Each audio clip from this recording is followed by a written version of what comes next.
I'm a 7th generation Canadian fruit farmer. My family's been growing fruit in Niagara since 1787.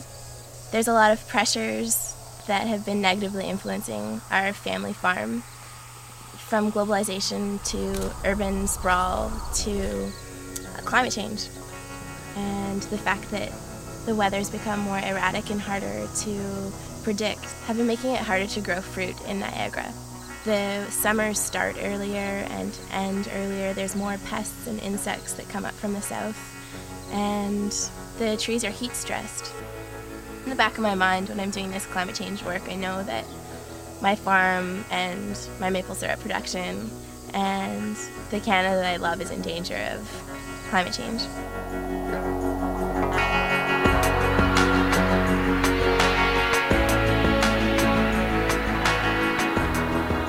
I just got so involved in activism and campaigning about climate issues for the first 2 years of university that I just wanted to take a year out and really focus on that because I felt I could really learn a lot from it. So I moved to Ottawa and I was an activist for a year.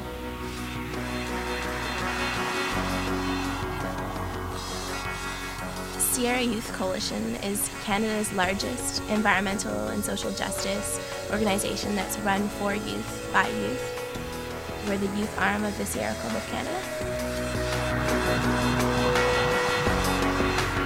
I work to ensure that the voices of future generations are heard by today's decision makers. I'm really good at facilitating and getting people to talk to one another, or figuring out that they're radically different, but that there's some way to work together. I like to promote justice and sustainability through activism, through campaigning, through lobbying, through any means necessary. One of the more serious actions that we did was we did a few press conferences on Parliament Hill in Ottawa in Canada. We did an action outside where we spelled out the words "Action on Kyoto at a Standstill," and we brought attention to the fact that the Conservative government did a lot of cutting of climate funding in Canada as soon as they got into power. We dressed up as a Mackenzie Valley pipeline project with silver and everything. And we went in downtown Toronto and gave away leaflets that brought attention to the proposed Mackenzie Valley pipeline and the negative effects on Canadian wild spaces and on our Kyoto commitments. So another action that we did had to do with the fact that climate change is threatening outdoor ice hockey in Canada. So what we did was we simulated an outdoor ice hockey funeral where ice hockey died outside of the UN climate negotiations building in Montreal.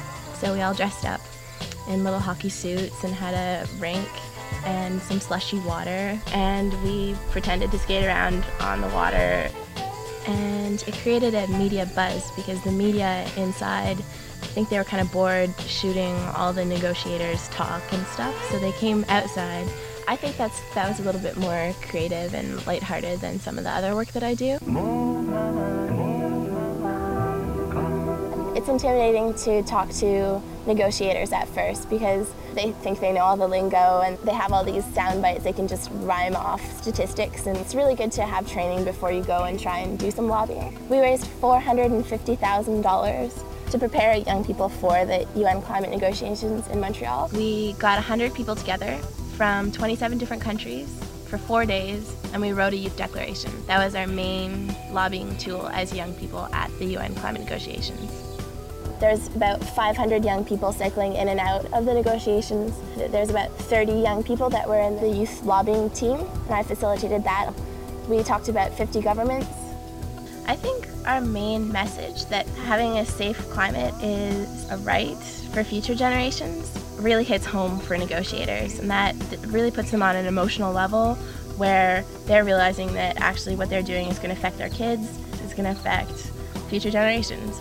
We'd been in Montreal for 2 weeks. Everyone was absolutely exhausted. I wanted nothing more than to go home and go to sleep, and the day after that all finished, she got on the plane to go to the WTO ministerial session that was happening in China, and that just blew me away. I was like, how can anyone have so much energy that they keep wanting to always be pushing forward on youth engagement on every level. I think if young people weren't there, I think the outcomes would have been different.